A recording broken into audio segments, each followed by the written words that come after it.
Fáilte go féileanna bealtaine ag ceiliúradh Down Beo. Welcome to our Bealtaine Festival celebrating our living earth.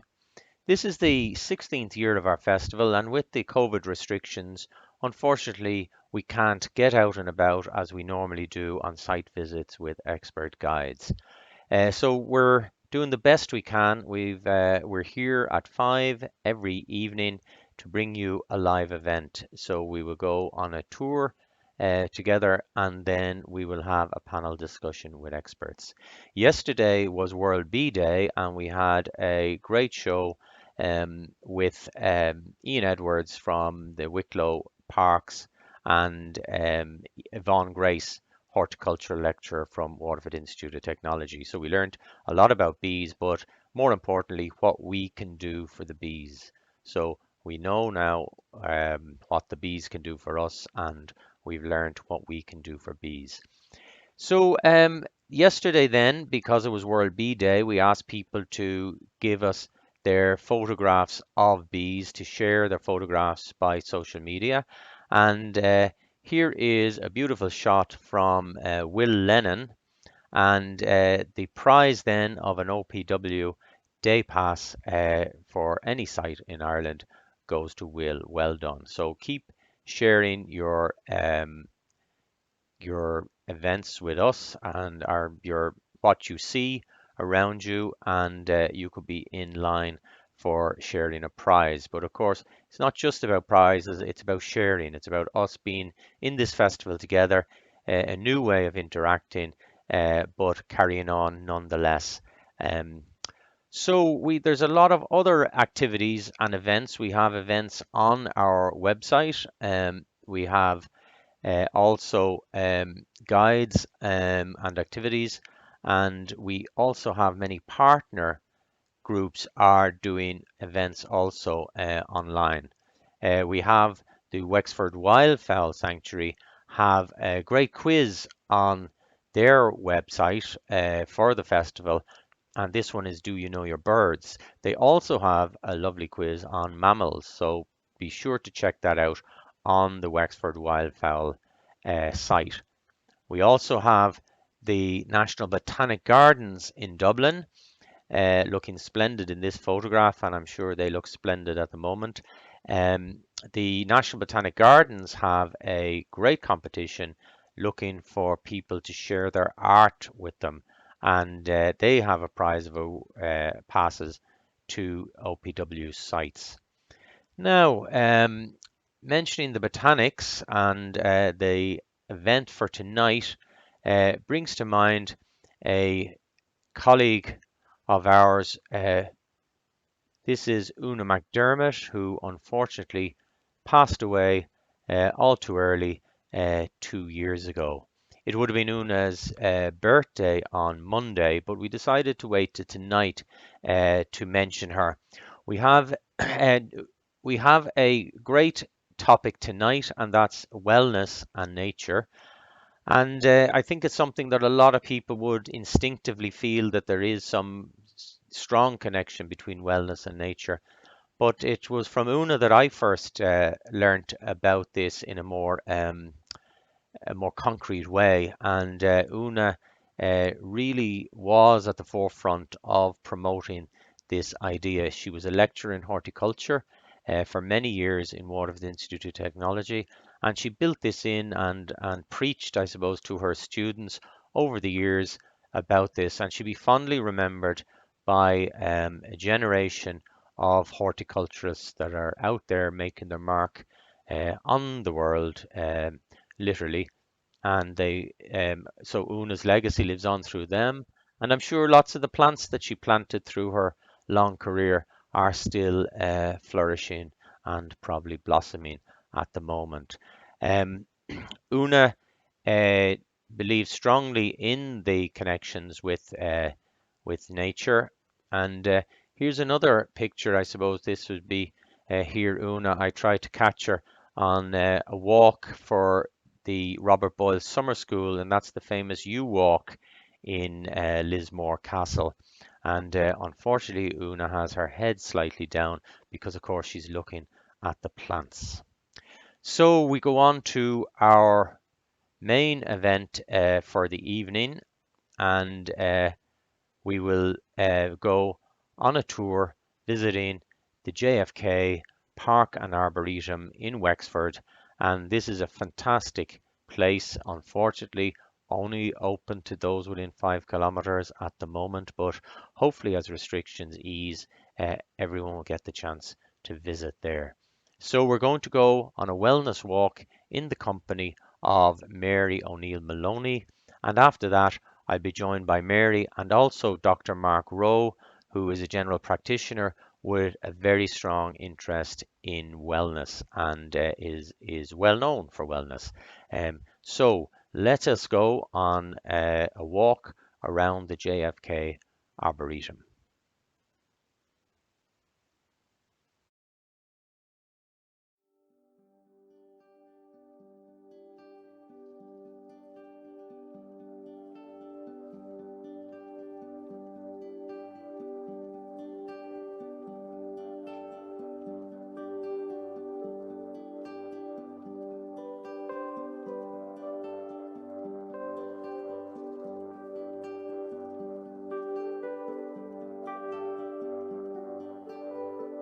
Hi, my name is Mary O'Neill Maloney and I'm the head guide here at the John F. Kennedy Arboretum.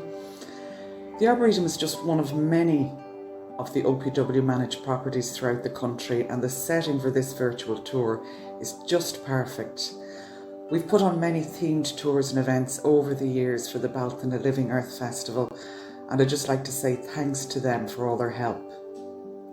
So I'm going to bring you on a wellness walk in the Arboretum and hopefully give you a healthy dose of information and highlight different parts of the Arboretum to help us connect with our senses as we walk around. So here we go. Just to begin, I'm just going to give you a little cognitive behavioural technique, which I sometimes use, and it's quite grounding and brings us into the now, and is a great way to help connect with the environment you're in. So here we go. Describe 5 things that you see. Name 4 things that you can touch or feel. Name 3 things you can hear right now. Name 2 things you can smell right now. And lastly, name 1 thing you can taste. Or if you can't taste anything, I always say, just say 1 good thing about yourself to yourself. So just to repeat, describe 5 things you see, 4 things you can touch, 3 things you can hear, 2 things you can smell, and 1 thing you can taste, or as I said, just say something good about yourself. So hopefully when you get to visit the Arboretum, that might be just something you might do before you start off on your walk. And I always say to all visitors, if they've ever any troubles, leave them at the gate and collect them on your way out. So the first stop here on this virtual tour is at the Eucalyptus Collection. Every time I do a tour and I'm passing by here, I always ask people just to stand, stop, look up, and the immensity of these trees, like their size, we just feel minuscule as we stand in the collection. A lot of people don't associate eucalyptus trees with flowers, but a lot of the collection now is actually in flower. And as you walk through this area, that scent that we're all familiar with of eucalyptus just wafts around. Just even going back to the 19th century, in hospitals, the oil of eucalyptus was used for disinfectants. We all know it has a use for colds, respiratory problems, even as a mosquito treatment. So this is all again about just standing, being still and looking up. And a lot of us walk around, sadly, our head is down. But the minute you start to look up, you actually start to feel better. So next time you're out in nature, just stand, obviously watch your step, be safe, and look up and look at tree canopies because they are just beautiful. Horticulture as a therapy is nothing new. It actually dates back to the 1700s to a doctor who was called Dr. Benjamin Rush.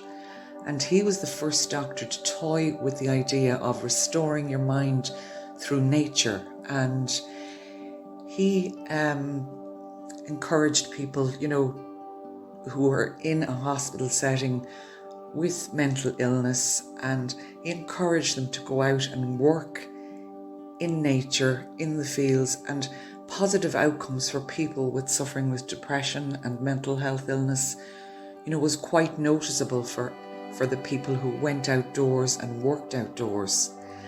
The first degree in horticultural therapy was recognised at Michigan State University in the 50s and 60s, and also the Friends Hospital in 1914. It was the first private psychiatric hospital. Was founded in 1812 and based on the philosophy and moral treatment and on Quaker values. So horticulture became part of a rehabilitative process with a view to it becoming part of people's lives after their hospital stay. Studies have shown that patients in hospitals who stare out at green spaces or trees or have that view from their room will recover quicker from their illness than you can imagine if you were sitting in a hospital bed looking out through a window at a brick wall. It's not very inspirational. So when you're looking at green spaces or you're in great green spaces, it is restorative for mental health issues. Just a bit of personal information. I'm a horticulturist and I was very fortunate to study and train at the National Botanic Gardens in Dublin. During my time there was a wonderful lecturer from WIT, Dr. Una McDermott. She was truly inspirational with the lectures she gave, and they were all about horticulture as a therapy. And she encouraged many of us to do further research and, to look at the concept and how we may be able to help people with horticulture as a therapy. And I remember her even telling us, about how this originated, and it started back in the 1700s. And one of the first doctors to toy with the idea of this was a Dr. Benjamin Rush. And he noticed that patients with mental illness, when they went out and worked in the fields or worked in nature, it had such positive outcome on their rehabilitation.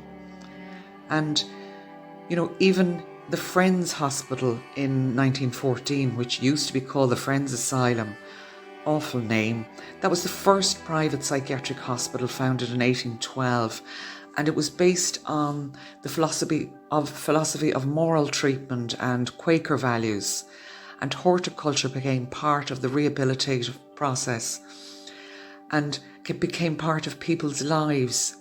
Studies have shown in hospitals, we all know of somebody who's been in hospital, but if you were looking out at a green space view from your window in hospital, you will recover quicker than, say, for example, you had just a view through a window of a brick wall. Not very inspirational.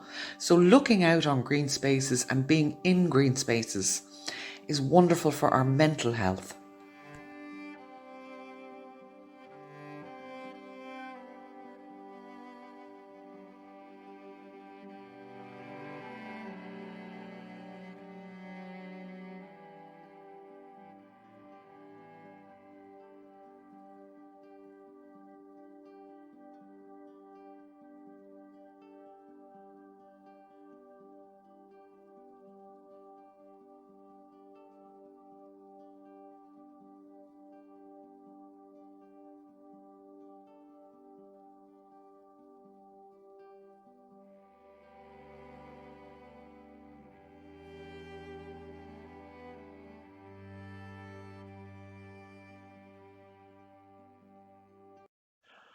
Okay, well, that was fantastic. The JFK Park and Arboretum in New Ross, County Wexford. Many of you will be familiar with them, and if you aren't, I'm sure you'll definitely want to go after seeing that. I'm joined by Mary O'Neill Maloney, who you've heard with the video, who was our guide on our little virtual tour of the JFK, and also Dr. Mark Rowe, who's a medical practitioner with a very strong interest in the area of wellness and mental health. So, Mary, just I'll start with you. Now, thank you very much for putting that footage together. We had a little bit of problems with the sound, but for the viewers might be surprised that I haven't messed up the sound yet. Oh yes, I have. Oh yes, I have. Okay, so the viewers can hear me. I could have got away with that because the panel haven't spoken yet. Um, now, so uh, we've had a beautiful visit to the JFK Gardens. Mary, tell us what has it been like in the gardens in the time of shutdown, and what's happening there now? Do you know what? While it was shut down, Owen, you could call it literally a biodiverse hotspot because I think all the wildlife just came out with glee because there was nobody in it. But we reopened on Monday, and we've worked really hard to have it as a safe space for people, with social distancing. So there's so much in bloom now, and great place to be now if you can travel. Yeah, so I'm sure people from around the area will be delighted to get back in. It's a wonderful place. So much space there as well. The and I was there as a child, and I remember thinking that it was there forever, and yet it was only a few years old then.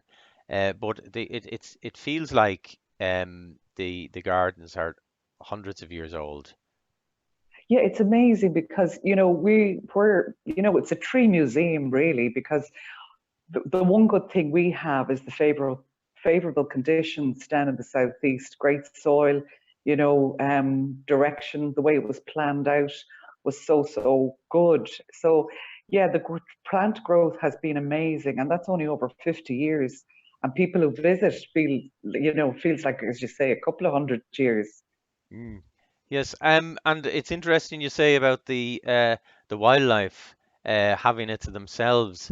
We're hearing that from other people. We heard it from Mount Congreve the other evening, and that the wildlife really have are relaxed and not afraid. I think Ray Sinnott in Mount Congreve was talking about hares coming up near the office and that. So it's been a nice break for the wildlife.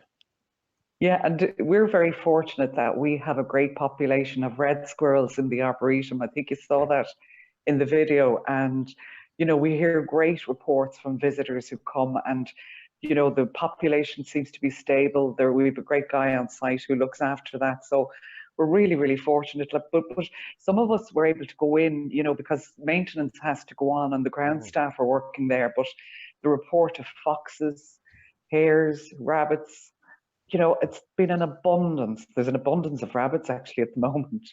Mm. And how yesterday was World Bee Day, and we had a lovely conversation about bees and pollination and how people can adjust their or improve their gardens for that.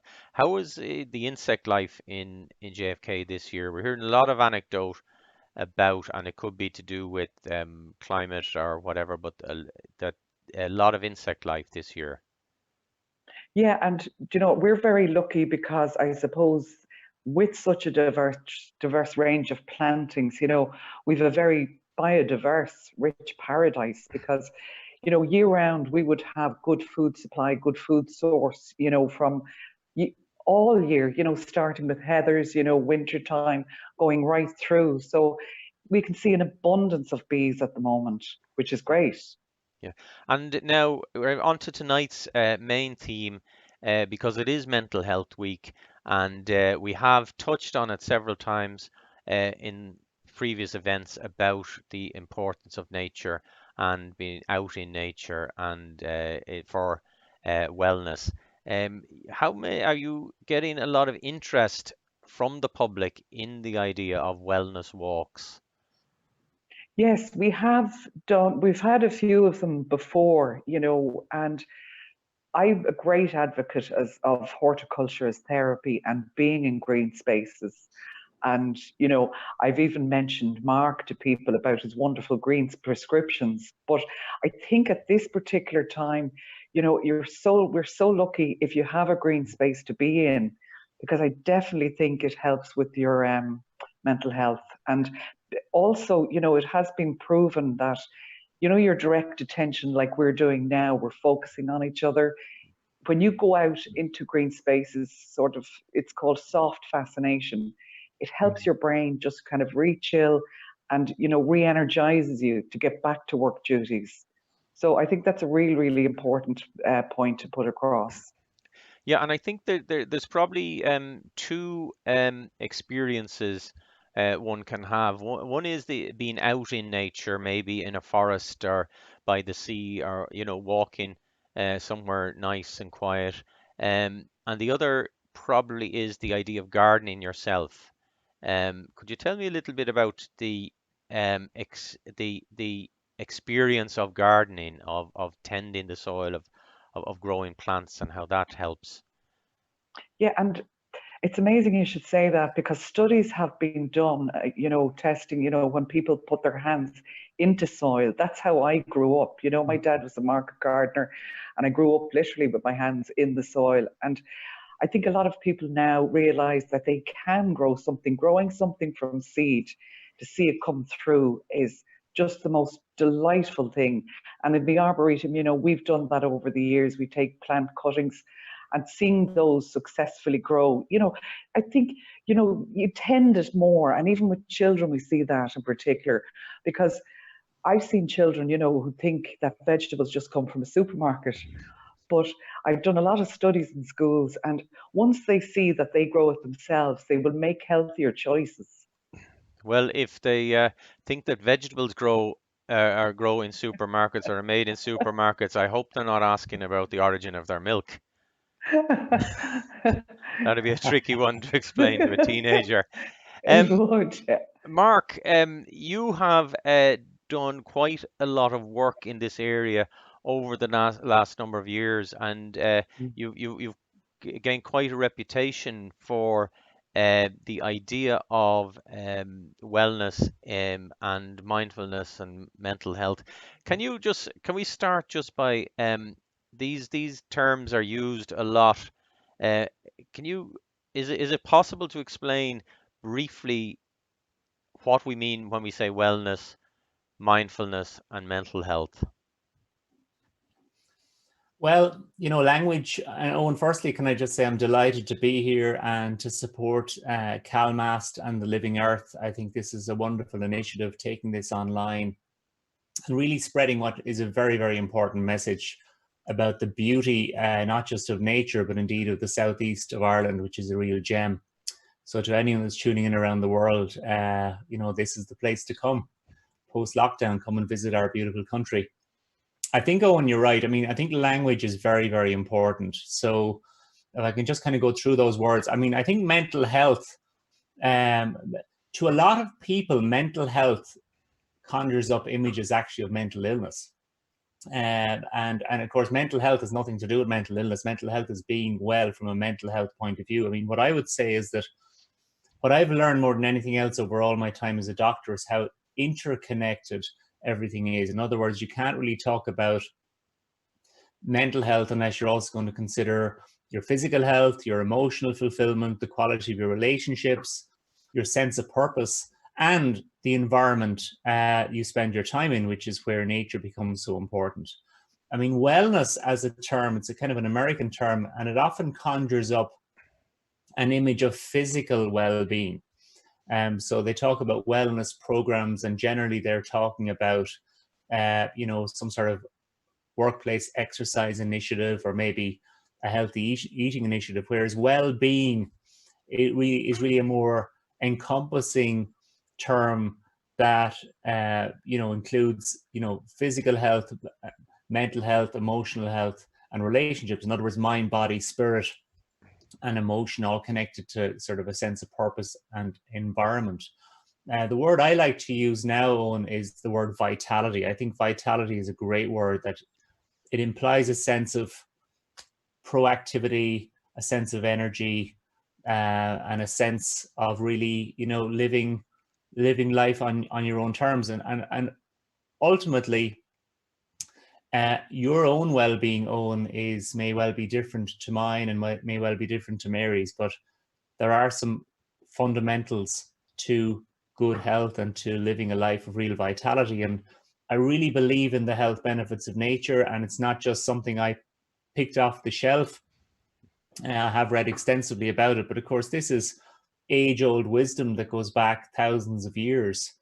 And Einstein more recently said, look deeply into nature and you'll understand everything more clearly.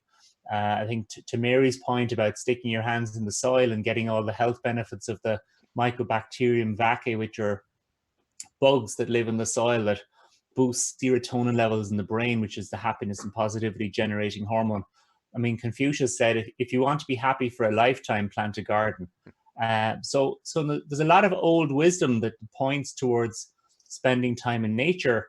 And now, thanks to modern science, we can blend the best of the old Eastern wisdom with modern scientific evidence. And at heart, I'm a doctor, so everything I talk about has to have an evidence base, because at heart I am a scientist. So I want to see, well, what is the science? What is the evidence that supports all the anecdotal commentary about nature being good for us? And it turns out there's a wealth of evidence that shows that being in nature is incredibly good for your health.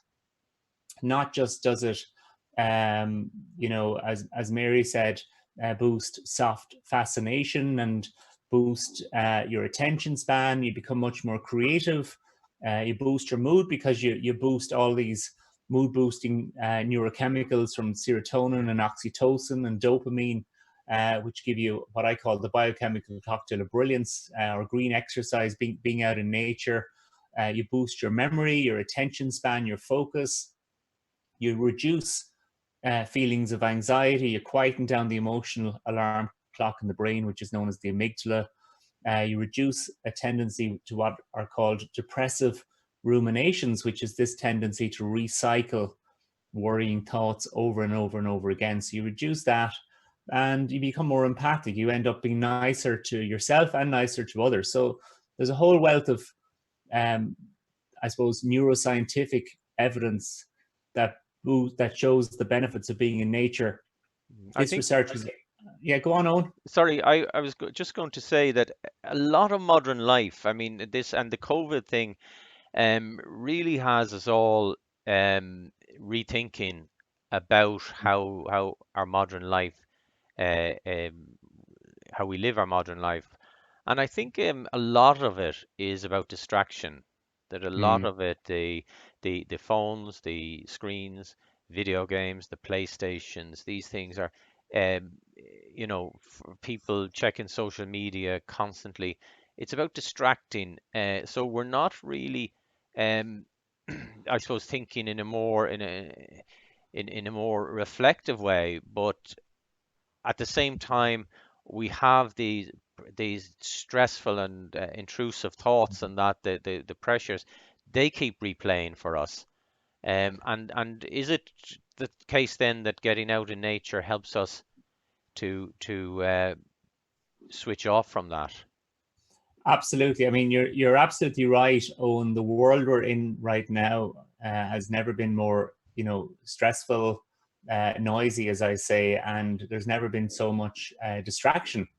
So getting into nature, you're embracing silence, the stillness of nature, and of course, very important not to bring your mobile phone with you, or at least to have it on silent, so that you are free from that distraction, as it were. And nature is a tremendous way to recharge from negative stress. You see, stress in itself is neither good nor bad. It's how you respond to stress that really makes the difference. So, it's having enough recharge capacity to recharge from the stress you're under in your day-to-day life. And nature is a tremendous way of doing that. And it's why, I've been prescribing time in nature to people for several years. I work and live close to the Mount Congreve Gardens in Waterford, so I've been recommending to patients for years to spend time in nature as a natural antidote to feelings of anxiety and stress. And for me, myself, I found it a perfect de-stressor from the busy life of a modern day doctor, as it were. So, I'm completely sold on the health benefits of nature. And, then when you look at the evidence from many countries, which shows that, for every 1% increase in green space you have close to where people live, you reduce mental health problems in those neighborhoods by 4%.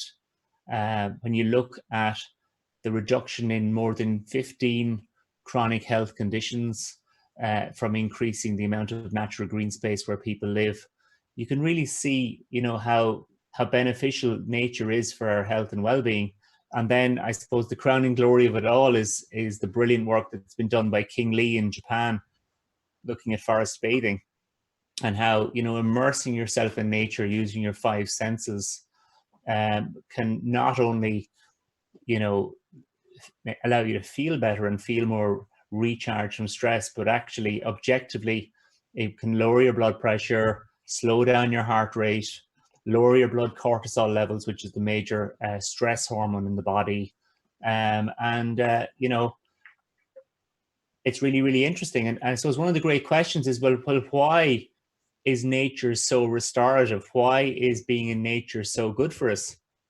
And I think there's many reasons why. We probably are only beginning to discover some of them, but it turns out that, plants and trees secrete chemicals called phytoncides that have powerful health boosting benefits. They've got powerful antibacterial and antiviral and antifungal benefits that boost our immune system. So that's one benefit. Secondly, the beautiful picture of nature, Owen, if you look at the leaves and the trees, and maybe you see the sunlight coming through the leaves. In Japan, they call it somorehi. It's like the dappled light coming through the trees. It's a really beautiful, beautifully restorative sight. And it turns out that the fractal patterns, which are the non-symmetrical repetitive patterns in nature, and they're everywhere in nature, from in the clouds to in the leaves, that they are picked up by the retina, which is like the screen at the back of the eye. And that intuitively tells our brain to recharge from stress, to relax, to move away from the noise of the stress response into more pause and plan and recharge.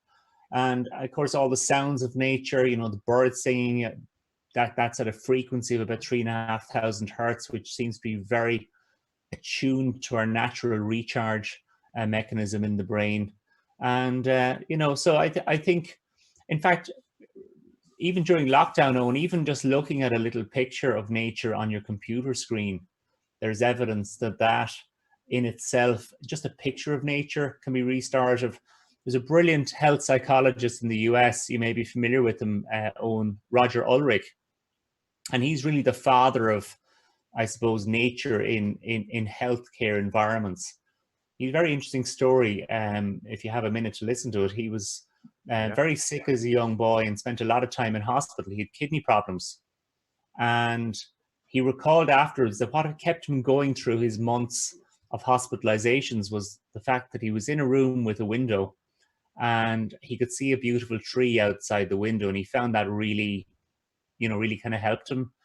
And years later, when he was a psychologist, he decided to see if there was any evidence that, people in hospital beds that had views of nature did any better. So he managed to do the research, and he discovered that if you were in having a surgical operation, for example, if you're having your gallbladder out because you had gallstones, if you were in an ordinary room versus if you were in a room with a view of nature, those people with the view of nature, they needed less pain relief after their operation. They got less complications after their operation, and their hospital stays were shorter. So this was fascinating research about the healing benefits of nature for surgical patients in hospitals. And that really was the beginning of that whole movement about healing environments in the United States. So this is a very much a growing area. And I think, as Mary said, many people aren't lucky enough to be able to get out in nature at the moment, but even looking at a picture of nature on a computer, even looking out your window, just tuning into nature, the sights and sounds of nature every day it's a great strategy to have for your own, what I call self-care. Yeah, well, I think certainly a lot of our viewers will already be in tune with this. Um, you mentioned the idea of forest bathing, and Mm. our colleague Nick McCarthy, forestry lecturer at WIT, um, said talked about it the other evening as well. Mary, you work in a forest. What is forest bathing all about, or how Yeah, do you it go was. about it? Yeah, it was a phrase that was coined in Japan in 1982, and it's there's loads of different names for this, but it does date back, I think, to I think it's around the is it the 19th century. Some of us of a certain generation will remember hearing of people with tuberculosis who went to sanatoriums in pine forests for cures. Hmm. But Shinrin Yoku and forest bathing, people often think, oh gosh, bathing. No, you're actually just out in a forest, immersed in nature. And I think what Mark said there, that word vitality, you get revitalized. But also what Mark said, and I totally agree, and it's how I usually start wellness walks, and it's about connecting with your senses. Mm. I do that 5, 4, 3, 2, 1 technique that brings you into the now and connects you. So you actually stop and slow down and notice nature. I find a lot more when you start like that. Yeah, I think, sorry, people may be noticing that I'm changing color as well here. Um, Although you guys can't see me, I've had to drop another uh, camera shot of me in because we're having problems with Zoom this evening. But this other camera has gone funny, and I am changing color. I was blue, I am now purple. But don't worry, anyone. It's not a health issue. It's a technical Okay. issue. Um, Just one thing on, if I yes, might be able to say, just all of what Mark mentioned was just so fantastic. But I was very fortunate to study and train in the National Botanic Gardens in Dublin as a horticulturist. But while I was there, Dr. Una McDermott from WIT, she was the lady who um, who gave lectures on horticulture as therapy. And what Mark said about all this scientific and evidence-based studies, she was the one who encouraged me, to go further and to research and to research. And as Mark said, facts and scientific evidence is there for the benefits of being in nature. Mm. yes, I think that people, a lot of people have to really rediscover that. And as Mark said, this is old wisdom. I mean, Mm. it's just that we seem to have lost it in the modern world. But during the A question, lockdown, yeah, a question I'm sometimes asked, Owen. Well, okay, so you're telling me that nature is good for me. How much of it do I need? In other words, like I need 8 hours sleep a night. How much nature do I need to get? And I think there's whole levels of exposure to nature from actually living in a forest, right, where you're just surrounded by it all the time, to maybe just being able to get out into a park or whatever every day at lunchtime from work or whatever. So there's a whole gradation, but there seems to be very good evidence that if you're getting about 5 hours a month of time in nature itself, that is enough. Certainly on the Shinrin Yoku and forest bathing research in Japan, a 2 hour, even a 2 hour walk in nature once a month was enough to really boost your immune system. So when we're talking about being in nature, we're talking about probably about an hour to an hour and a half a week, or about 5 hours a month, if you can do that. And I think that's very achievable post lockdown for most people. The idea of of getting out into the woods or getting out in nature, even at the weekend for a good walk. It's very therapeutic. Of course, you're getting all the benefits of exercise and movement, but you're getting the double whammy effect of all the benefits of being in nature. So it's a real win-win. And I think, as Mary said, which I thought was a beautiful point about, slowing your breathing and with the counting exercise, becoming intentionally present and becoming mindful through your immersion in nature. I think spending time in nature, it gives you a deeper appreciation of the beautiful, wonderful planet we live in, and it does give us more of a sense of what we all need to do to treasure this resource for future generations, to do what we can to preserve the natural environments we have, to enhance them where possible. And I suppose it's really, I mean, as I always say, Owen, education is really the key to improving health in its broadest sense long term. It's all about education, and in the context of nature, it really is. It's events like this. It's raising awareness. I think intuitively, most of us, most of the time, want to make good choices and good decisions for ourselves and our families, for our health and vitality. If more people know about the health benefits of nature, more people are likely to choose those types of experiences, and in turn then to become more aware of the benefits of protecting their environments and natural environments going forward. And that can only be a win-win-win for the planet as well. Yeah, that's fantastic. This is what the festival is all about.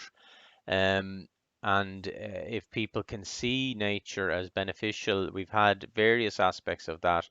I suppose the economic importance of pollinators. We have and we have the wellness and the, as we will now say, the vitality Yeah. of being in nature. Um, Mary, what would we say? We're talking about being going to the when we think about going out in nature, we think about maybe going up to the mountains or to the seashore or to a park like JFK or Mount Congreve or that. Um, what else in just in people's own gardens and in their local area, is that good enough? Yeah, I do think, yeah, what, you can grow things so easily. And, if you start great activities, I think, with children, because I've noticed in the Arboretum, if we do things with children, we make them habitat aware or whatever, they bring their parents in and show them. So doing something even at home, just buy a small packet of lettuce seeds, the easiest thing to do. You can grow them in a pot. You get the benefits, of picking your fresh veg every day. And I think Mark might know this better. Apparently when you pick lettuce and eat it very quickly after eating, you get all the benefits of vitamin C from it. Whereas you're buying packets of, I call it dead plants.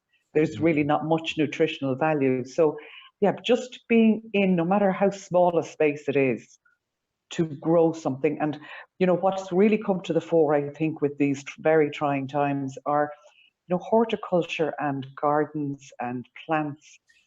People are want more of it, and that's really good. That's really good for the horticultural industry.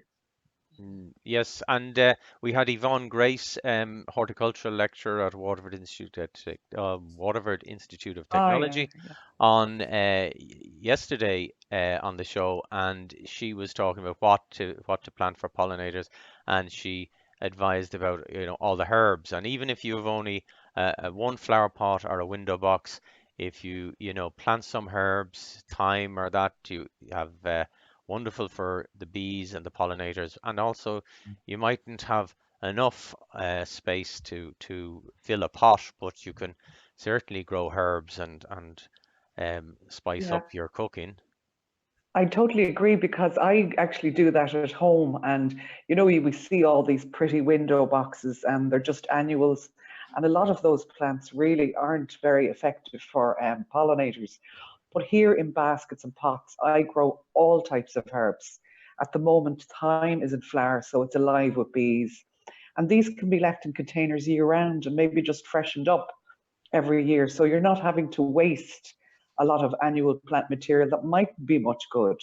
So that's the lovely thing, you know, as you say, about herbs, because it's also scent as well. And I've often seen, you know, or heard you know, say somebody with visual impairment, you know, to be able to touch something and to get that scent. Scent is like music to me because it brings back memories. You know, you might remember a Yes. time in your life, gosh, or, you know, so that's really, really good. Yeah, I was thinking then in terms of like we have seen that we now have heard how important this is and how beneficial it is to be out in nature. But Mark, for people who are starting to feel the stress now of the lockdown, even though there's been some easing, Mm. in practical terms, that probably doesn't help lot of people. But you know, people could be, or there's a lot of people suffering a lot of financial pressure, a lot of Sure. stress, maybe family stress being cooped up together and that. What Mm. advice would you give people in terms of, you know, getting out for that daily walk? Is that really vital for vitality? Oh, absolutely essential. I mean, there are so many benefits to exercise and movement. I mean, the word emotion is E plus motion. So it's once you move, once you start moving, you will change your emotional state, and you know, as little as 15 to 20 minutes outside walking will lower your blood cortisol level by over 20%, dissolve feelings of stress and anxiety, bring on what I call the biochemical cocktail of brilliance, which is all of these mood boosting positivity hormones from serotonin and oxytocin and dopamine and noradrenaline, which all allow you to feel better. You start to release natural endorphins, which not only are sort of natural painkillers, but they allow you to feel more calm, more energized and optimistic. You'll think more clearly, more creatively, and you'll sleep better. So exercise and movement, I think, is fantastic. But there's a few other things as well, and I think really it comes back to this really simple but powerful idea uh, from Epictetus, who was the slave philosopher who lived about 2,000 years ago. And it's all about to focus on what you can control, because there's so much going on in the world right now, Owen, as you mentioned, things we can't control, the economy, we can't, you know, coronavirus to a large extent, apart from, you know, social distancing and staying at home and respiratory etiquette and so on. There's so much going on, but what we can focus our attention on is our own commitment to our own self-care, which means get a good night's sleep each night, because, you know, lack of sleep really does ramp up feelings of stress and anxiety, and it reduces your willpower and makes you more impulsive in your decision making. So it has a lot of negative consequences for your health. As I said, to exercise and move, to get out in nature where and whenever possible, to watch your exposure to negative news. You know, don't stick your head in the sand, stay informed, absolutely, but remember that emotion is very contagious, not just in your relationships, but in what you're exposing yourself to through mainline or through social media. So not only do you pick up on the emotions you hear, you feel them, and then you act them out in your own life. So, you know, your brain in many ways is like a sponge. So it's important to become aware of that, to limit your exposure to negative news, and make sure you've got some people in your life that are going to strengthen and support you. You know, even virtually, have some good quality conversations going, and remembering to switch off as well. You know, having some downtime, corona free time, as I say. You know, maybe to watch some comedy, listen to some music, whatever it is. That's really, really important. Because as I say, Owen, you know, self-care, I mean, health is absolutely priceless. It's beyond anything I can sort of, you know, you can quantify. And so often it's only when people lose their health or their health is under threat that maybe they might actually realize that. That's just one of the ironies of life, I suppose. But as I see it as a doctor, I'm very lucky, privileged to do the work I do. But health really is priceless. It's the greatest investment you have. So you've got to invest in your health through some self-care strategies, and self-care includes looking after the basics of physical health through movement, through sleep, through good nutrition, as Mary said, eating food that's close from farm to fork, lettuce that you grow in your own garden. Absolutely, the simplicity is, the simpler the better. But also your mental health. So, watch what you're listening to, focus on what you can control. I'm a great believer in mindful practices, from whether it's being mindfully present in nature to actually slowing down your breathing. I have this technique called pause. I might do it with you now, Owen, just for the audience. So Okay, yes, while we're here. It only takes a few seconds. So it's pause is a mnemonic. So P is just P for press the pause button. And A then is just become aware of how you're feeling at this moment. So if somebody is feeling stressed or anxious, they might have a tightness in their tummy, or they might have tightness around the sides of their head, or they might be grinding their teeth. Or your palms might be sweaty. So just become aware of how you're feeling in your own body at this moment. And then you is to understand that you are not your emotions. You're not your anxiety. You're not your negative stress. You are separate from that. So that's really important to understand that. And then S is to simply breathe. So just simply take in a big breath.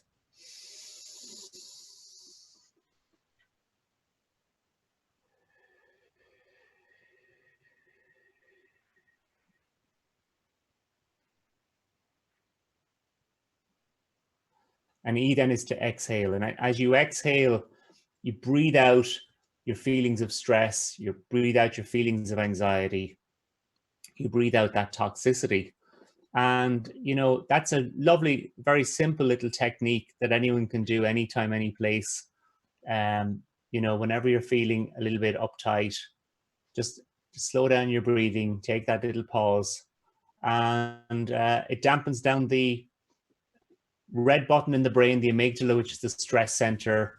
It's a reminder that you are never your stress or anxiety. It's a reminder that you are in control of your breath. And it's a reminder that you have the power to choose to stay more present. Well, I think that's very useful. I think people will find that very useful, and to put that together with nature. Mary, just the final word from you. When people are going out in nature, what should they be looking for or doing just at the moment? Well, just going back on what Mark said there, about your thoughts.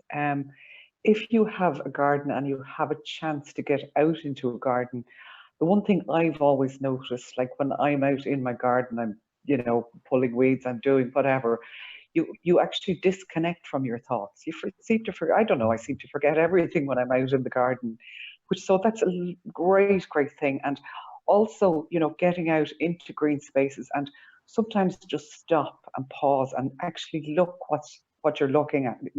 See what you're looking at. Leaves, bark on trees.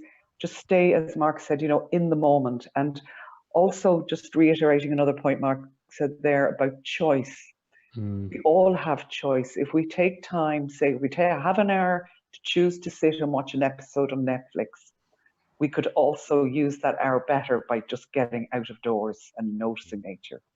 Yes, so that's very true, and I think as well it's always important. Mark was talking about what not worrying about what you can't control, and I think we should also be looking at the little things we can do for biodiversity, and we learned something about that last evening's show about the pollinator plan and that. So there's little things that people can be doing, and I think that also helps with vitality.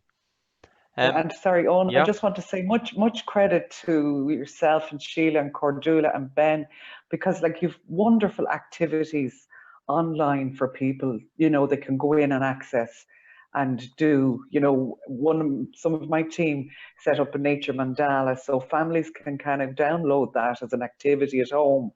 And that kind of goes back to Mark's point of mindfulness. So you're kind of concentrating on the moment, but it's an exercise to do in nature as a family. That's very good because it brings me on to the last part of the show. It's just the announcements about activities and events that we can do. But thank you very much, Mary O'Neill Maloney, for bringing us on a tour of JFK and for joining us on the panel, and to Dr. Mark Rowe, who I think has given some very useful advice to everyone. So thank you, guys, and we'll Thank you. w- we'll see you out Thanks. there when it's all over. Yeah, Yes. definitely. Thanks.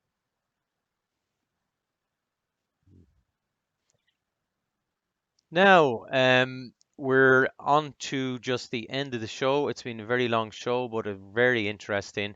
And I just want to tell you about what's coming up um, on the on our website and events that are happening around the country.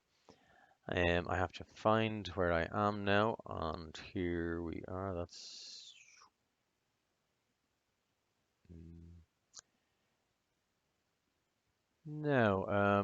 We are struggling here for a second, and here we are on the right page. Um, the the Daisha Today show on WLR FM every day is interviewing um, our Bealtaine hosts and speakers, and that's with Damien Tiernan, and you can listen live to that on WLR FM on your radio or over the internet. And today, Mary was on earlier today, and it's on around about 11:45, and the last session of that will be tomorrow because tomorrow is Friday. Um, we have our activities um, online and on the livingearth.ie website, and we have several nice activities for you. The first one is about building a biodiversity garden or designing your garden for biodiversity, and that is from the people in Carrick-on-Suir there have shared that with us. So uh, that's a practical activity for you.